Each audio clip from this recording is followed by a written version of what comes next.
তো পুঁই শাক দিয়ে এটা নিয়ে নিলাম খাবারটা। আর দেখুন কাঁঠালের বিচিগুলো হয়ে গেছে। আগের দিনে তো আমাদের নানি দাদি এত সুন্দর পুঁই শাকগুলো, কি সুন্দর একদম গ্রাম থেকে আনা পুঁই শাক। এই তো ছোট ছোট একদম পুঁই শাকের একদম ডগাগুলা যে, এই তো ছোট ছোট একদম পুঁই শাকের একদম ডগাগুলা যে হয় একদম ছোট ছোট সামনে আগাগুলা, এগুলা দিয়ে যে চিংড়ি মাছ দিয়ে ভাজি করলে কি যে একটা মজা লাগে সেটা বলে বোঝাতে পারবো না। মানে এটা রান্না করে একবার খেয়ে দেখবেন। পুঁই শাক রেসিপি তো অনেকেই খেয়েছেন, এইভাবে খেয়ে দেখবেন, সেই স্বাদ লাগে।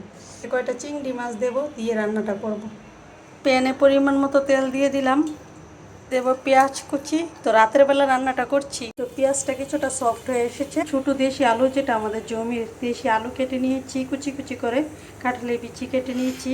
রসুন কতগুলো আস্তে আস্তে রেখেছি, দেশি রসুন। আর চিংড়ি মাছ নিয়েছি, একে একে দিয়ে দেব।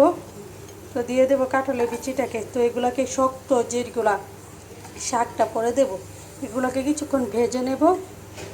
দিয়ে দিলাম কাঁঠালের বিচিটা, দিয়ে দিলাম রসুনটা, দিয়ে দিলাম। কিছুক্ষণ ভেজে নেব। ভেজে আমি আস্তে আস্তে বাকি উপকরণগুলো দিয়ে দেবো আর কি।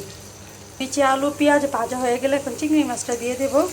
তারপর 2টা কাঁচামরিচ ফালি করে দিয়ে দেবো। এখন 10-12টা চিংড়ি মাছের মতো দিয়েছি আর কি আমি। তো যেহেতু পুঁই শাক অল্প, মানে উপকরণ অল্প, তার জন্য চিংড়ি মাছটা বেশি দিইনি আর কি। দিয়ে এখন একে একে মশলাগুলো দিয়ে দেবো। রসুন বাটা দিয়ে দিলাম, পরিমাণ মতো গুঁড়া দিয়ে দিলাম, হলুদের গুঁড়া। পরিমাণ পানি দিয়ে সবগুলোকে একসাথে কষাতে থাকবো, কারণ পানিটা না দিলে মশলাটা পুড়ে যাবে, সুন্দর হবে না। সুন্দরভাবে কষিয়ে নেব। এই রেসিপিতে ধনিয়া জিরার গুঁড়াটা মানায় না, তার জন্য দিই নাই, যেটার সাথে যেটা মানায়। তাই আমি একটু নেড়ে চেড়ে ডেকে দেবো, সবগুলো যেন সিদ্ধ হয়ে যায়, কষে একদম সিদ্ধ হয়ে যায় আর কি কষানোতে। আমার সবগুলা সবজি চিংড়ি মাছ একদম কষানো হয়ে গেছে। ওর থেকে তেলটা বেশি এসেছে। এখন আমি শাকগুলা দিয়ে দেব। যে চিংড়ি মাছের একদম, আরে পুঁই শাকের একদম ডগাগুলা নিয়েছি, আগাগুলা। এই পুঁই শাকগুলো মানে না খেলে মানে মিস করতাম বড় একটা খাবার। এত সুন্দর পুঁই শাকগুলো, আর কি বলবো। এই পুঁই শাকগুলো রান্না করলে খুব মজা লাগে, যেহেতু দেশি একদম গাছের পুঁই শাক।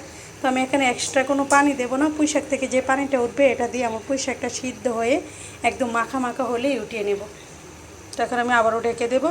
সফট হয়ে আসলে পুঁই শাকটা তারপর আমি নেড়ে দেবো আর কি। তো পুঁই শাকটা এখন নেড়ে চেড়ে দেবো।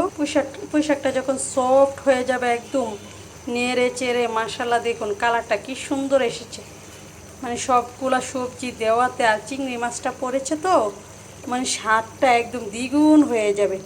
এই চিংড়ি মাছগুলো খুব মজা লাগে খেতে। এগুলা মানে সবজি চিংড়ি আমরা বলি, যে কোনো সবজির সাথে দেওয়া যায়, তারপর বোনা করে খেলেও খুব মজা লাগে। তো এটা এখন ডেকে দেবো। আস্তে আস্তে এটা কষাতে কষাতে কষাতে কষাতে একদম সিদ্ধ হয়ে সফট হয়ে যাবে। অনেকগুলো চিংড়ি মাছ দিয়েছি, তো খুব মজা লাগে এই তরকারিটা খেতে। আপনারা একবার রান্না করে দেখবেন এইভাবে। আর কাঁঠালের বিচি আলু দেওয়াতে আরও বেশি মজা লাগে। হয়ে গেছে। আগের দিনে তো আমাদের নানি দাদিদের, আমার মায়ের হাতের মশলা দিত না, কিন্তু তাদের হাতের একটা রান্না করলে, যে কোনো রান্না করো, একটু নাড়া দিলেই মনে অন্যরকম স্বাদ লাগে। একদম অল্প মশলা দিয়ে রান্না করলেও রান্নাটা খুব স্বাদ লাগে। আর আমরা যতই মশলা দিই না কেন, রান্নার ওইভাবে পাওয়া যায় না। তো এখন সবগুলো একদম মাখা মাখা হয়ে গেছে, দেখুন একদম সফট হয়ে গেছে বিচিগুলো। তো এখন আমি আর দেরি করবো না, উঠিয়ে নেবো। এবং মাখা মাখাটাই আমি চেয়েছিলাম, আমি যেভাবে খেতে চেয়েছি ঠিক তেমনটাই হয়েছে। আর একদম চিংড়ি মাছটাও ভরপুরভাবে দিয়েছি।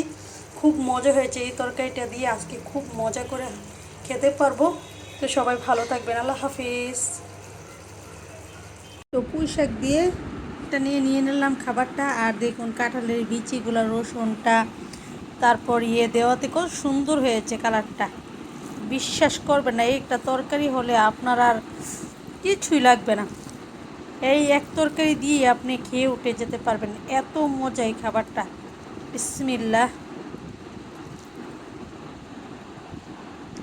একদম আল্লাহর রহমত, আল্লাহর নিয়ামত হয়েছে, এত মজা হয়েছে মাশাআল্লাহ, কি বলবো।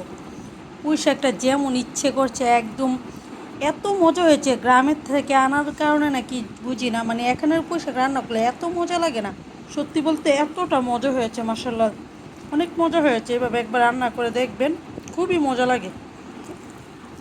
একদম মনের মতো হয়েছে রান্নাটা, খাচ্ছিও খুব মজা করে। মাশাআল্লাহ খুবই মজা হয়েছে। তো সবাই ভালো থাকবেন, আল্লাহ হাফেজ।